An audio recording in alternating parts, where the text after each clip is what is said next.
The 2020 Dietary Guidelines Advisory Committee report came out this week, and one of the notable changes from 5 years ago is that men are now recommended to consume alcohol no more than 1 serving per day.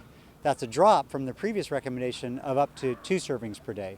Now, alcohol is thought to possibly have some heart health benefits, but on average across the population, alcohol also causes many harms: cancers, liver disease, accidents, homicides, violence. And so research over the last 5 years supports the idea that even 2 drinks per day on average is more harmful than 1. In thinking about the new recommendations that men should consume alcohol no more than 1 drink per day, one of the questions people ask is, well, what's a drink, right? And so, it's important to know what an average drink is. An average drink is about half a glass of wine, or 1 shot of liquor, or a can of beer. And so, one of these 20, 30 ounces of beer is not 1 drink. Another question people commonly ask is, well, if it's 1 drink per day, that means I can wait and then have 7 drinks on Friday. That's also not true. The pattern is also very important, and so it's really up to 1 drink per day. One of the common misunderstandings of the dietary guidelines is that when they recommend that men and women drink no more than 1 serving of alcohol per day, they're not recommending that people drink alcohol per day. And so if people don't drink, that's fine. It's really, if you do drink, to drink in moderation.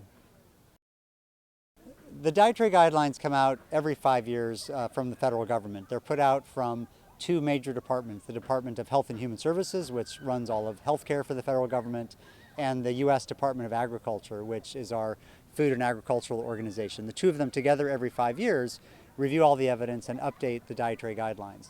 The starting point is an objective scientific review by an organization of scientists, and that committee's report is what just came out this week.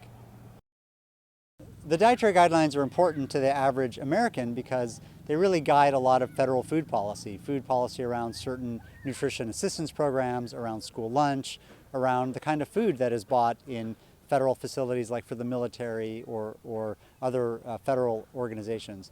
The food industry also really pays attention to the dietary guidelines, and they try to shift their products to meet the foods that are recommended or to limit the foods that are not recommended in the dietary guidelines. So they have quite a bit of influence on the overall food supply.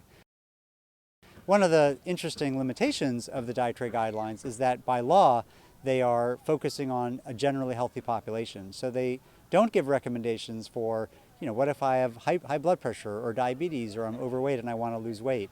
And since actually more Americans have those conditions than don't have those conditions, that's something that we should think about for the future, is updating the dietary guidelines to also include advice not only to stay healthy, but to get healthy if you already have a diet-related disease.